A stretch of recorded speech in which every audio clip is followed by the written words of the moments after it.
Om.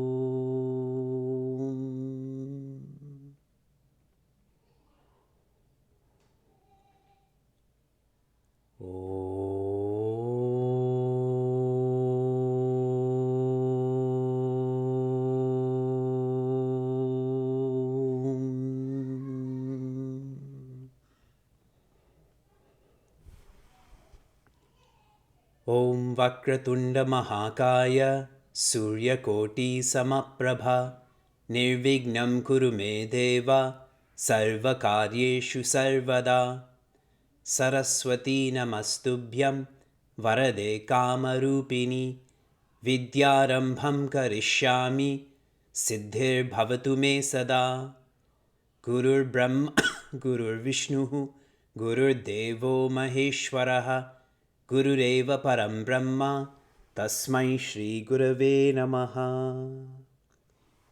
Narayana. Hari Om and greetings from Niagara Falls. Since March of 2019, the Chinmaya Setukaris, the evolving adults in London, Niagara, and Toronto, we've been meeting monthly to have satsang on different subjects that we're all going through. In March, the satsang was on growing past grief.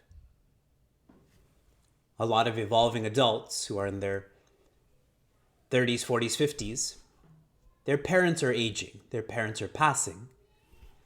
How do you grow past this grief? And I shared two frameworks. I first shared the framework that Bhagavan Krishna gives Prince Arjuna, all contained in chapter 2. And that is, know, K-N-O-W, VCR. Know your vastness. When one knows that they're infinite, and so is the person who's passed away, then one knows only the name and form has passed, but not the essence. The C is know changing. Anyone and everyone who's born will die also. We are organic. And not just us, everything is changing. When I know that, I'm sad, but I don't grieve. And the R is know responsibilities. When one knows their responsibilities, nothing should stop you from those responsibilities. Whether they're easy challenges or hard challenges, they are your responsibilities. So no vastness, no change, no responsibilities. The second framework I shared was based on my personal experience. And this is SIT, S-I-T. Are you annoyed with all of the acronyms that I'm perpetually sharing? Some of you are nodding yes. You know I can see you, yes? The S is give sympathy. Hold someone's hand. Hug them. Cry with them.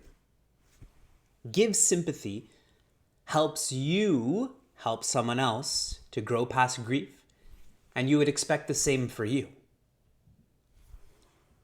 I is give insights. When someone shares the insight that the purpose of living is to learn that you're more than the body, then when someone passes away, This is not a somber situation. This is a celebration. This is a graduation that they've learned, and now they have another opportunity to learn.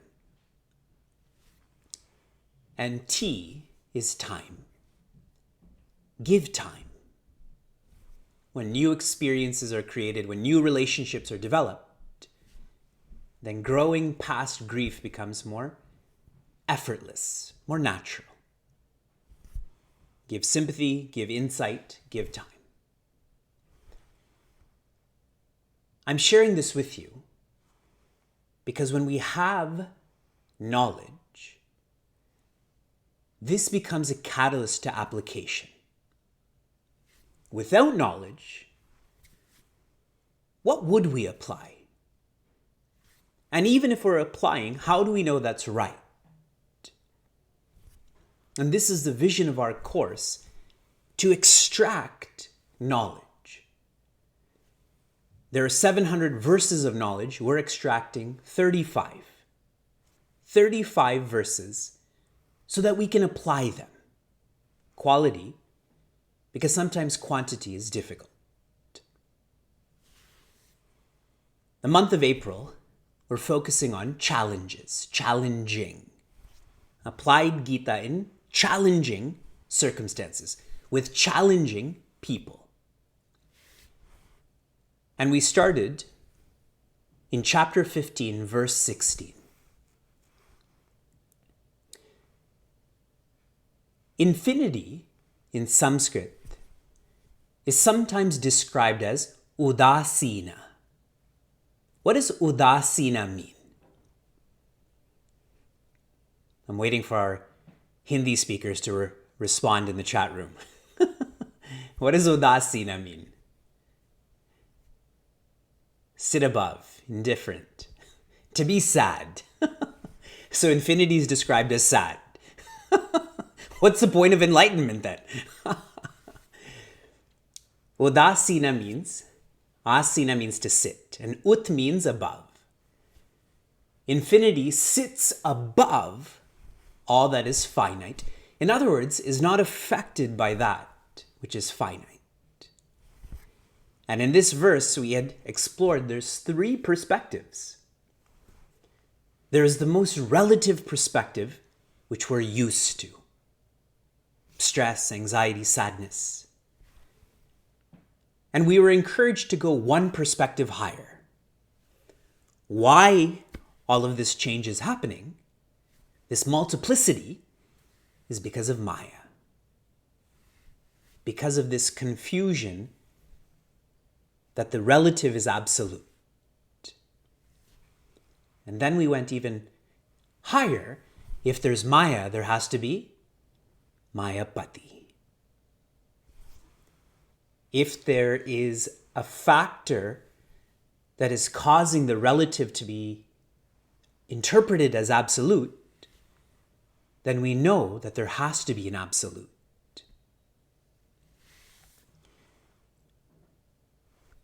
How do we start going to a higher perspective? Here's how. Number one, slow down. Slow down how you move, how you speak, how you think. If you're moving fast, you have to stay in your present perspective. But if you want to go higher, you have to slow down. All those who have been on yatras with me, when we go hiking, you slow down, no? A lot of you stop. Once you slow down, you can step back and realize that, hey, this is just my side of the story. There must be another side of the story. Slow down, step back. Once you step back, you come to see more. If you come very close to the camera, you can't see anything. But once you take a step back, you can see all of the people who don't pay attention. So that's your third S, okay? I said slow down, step back, see more. Your fourth S is smile on. Once you have that higher perspective, then you smile at this person said this to you, that person didn't look at you, I missed out on this, I got this. You smile at all of that because now you are udasina. You're sitting above this intense change. Ideally, you're sitting above Maya also. We continue. We are now on verse 33 of chapter 11. So many of the verses we're studying are popular, famous. This one especially. And this has a longer meter now. Okay? So follow along. Chapter 11, verse 33. Tasmat tvamuttishta yasho labhasva. Tasmat tvamuttishta yasho labhasva. Jitva shatrun bhungshasva rajyam samriddham. Jitva shatrum bhungshasva rajyam samriddham. Mayevete nihitaf purvameva.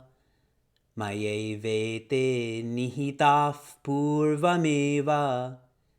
Nimitta matram bhava savyasachin. Nimitta matram bhava savyasachin. Savyasachi means the one. Technically, it means the one who can shoot arrows with their left hand. The implied meaning is one who has no weakness. Prince Arjuna was as strong with his left or weak hand as with his right or strong hand. This was one of the names we were considering for our children. Even though Savyasachi is described for Arjuna, if we had a girl, this is one of the running names. So if you're planning on having another child, then Savyasachi is a great name, the one with no weakness. You should change your name to that, right? The first quarter. Therefore, stand up and labhasva, gain, yashaha, reverence. Bhagavan Krishna is telling Prince Arjuna, engage in your responsibilities. And if you do, you will gain. Yasha literally means fame, but the better meaning is reverence. How does this apply to challenging circumstances, challenging beings? Throughout our Shastras, there is an ongoing message of try. In the Upanishad, the word is Jagrata. Wake up. If you wake up, you can try. Or Uttishta, as is shared here. Stand up. Start to move. An earlier word we studied is Abhyasa, practice. If you don't try, how will you learn? Yes? If you don't try, how will you know? This is one of the fuels that took me to the Vedanta course. If I don't try to be happier, how will I know how happy I can be? Otherwise, I'm always in the same perspective. Yes? This is my life. This is how I'm supposed to be. Try. When you try, you develop, you gain yasha. And yasha means to be revered. How can one be revered?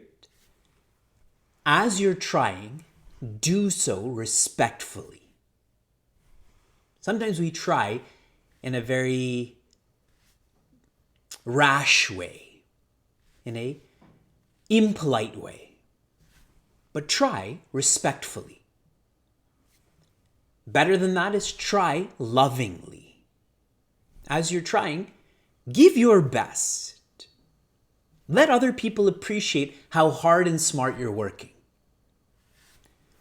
When respect and love are combined, that's reverence. So through trying respectfully, lovingly, one starts to be revered. Anyone who reveres you, they will become much easier to live with, to work with. Yes? So the challenge is dissolved because you're acting like this. Jitva shatrun, win over your enemies. Bhungshasva rajam samriddham, and enjoy this kingdom. Who is your enemy? Do you know what enemy is defined as in our scripture? The one who's constantly bothering you. So right now, Shuka's enemy is Vyasa. He's always in his face. But tell me, who's constantly bothering you? Vichara Gurukula. They keep sending so many emails, so many programs. It is your own mind. Nobody bothers you more than yourself. When you think of challenges, you make those challenges harder than they actually are. Yes? By overthinking them. What if this happens? What if this doesn't happen? Right? And as soon as you, going back to the first quarter, if you just try, if you tell the mind, shut up, I'm simply going to try. And that challenge is never as hard as you projected it to be, yes? And there's so much relief. You don't enjoy the kingdom outside, you enjoy the kingdom inside. That's what's lovely about this quarter is, if you read it literally, Prince Arjuna defeat Acharya Bhishma, defeat Acharya Drona, and you will enjoy Bharata Varsha. But much deeper than that is to not overthink. We have this habit, no? Especially now that we're all at home. How come my parent is like this? How come my sibling is like this? And you keep thinking and thinking and thinking. That happens with electronic communication too, no? Emoticons, caps lock, poor grammar. And you just keep thinking about it. Why did they say this? When you engage in your responsibilities, there's a lot of relief. Third quarter. Maye vete nihitaf purvameva. This is a deep quarter. And Bhagavan Krishna is telling Prince Arjuna, all of the people that you have to defeat have already been defeated, are already dead. You know that perpetual question that circles in Vedanta, free will or God's will? Well, here's your answer. Who's causing these enemies to lose, to die? Is it Prince Arjuna or is it Bhagavan Krishna? Because here, unambiguously, he's saying, they're already defeated. They're already dead.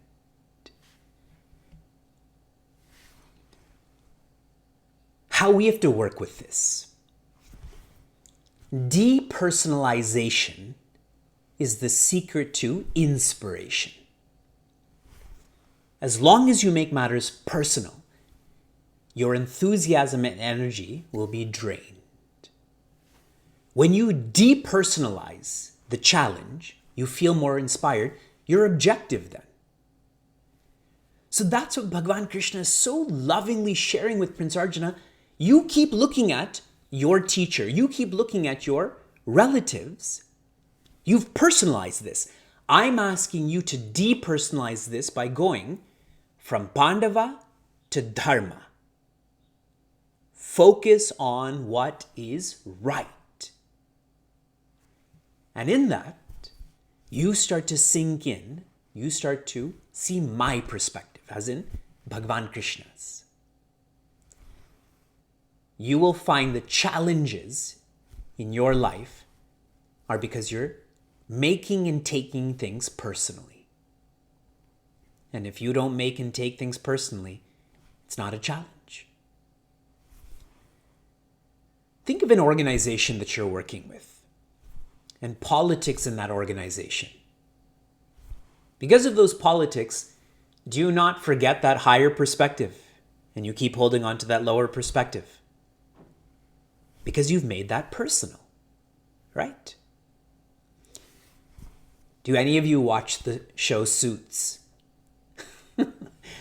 Everyone in that show is making everything personal, which is why everyone's so standoffish all the time. Right? I'll simplify this.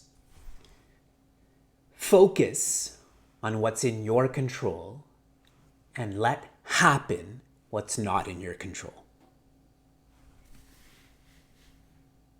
Do you control everything? If you think you do, then the next statement you're going to make is, it's because you're a perfectionist. Being a perfectionist, that's a strength or a weakness? This is a weakness. There's a wrong understanding of how much you control. Focus on what you can control and let happen what you don't control. And I'll simplify this even more. Vices and virtues are? Share in the chat room. I've said this too many times. Vices and virtues are?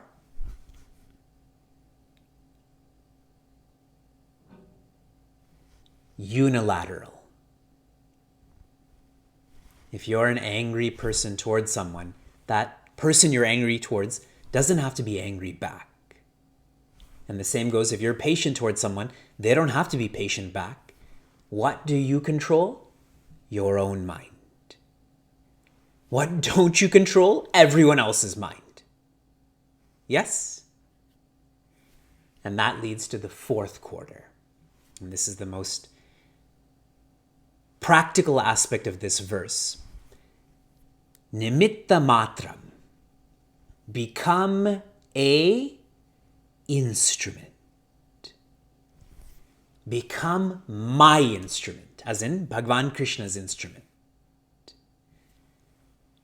If you think of an orchestra, how many instruments are in an orchestra? A lot.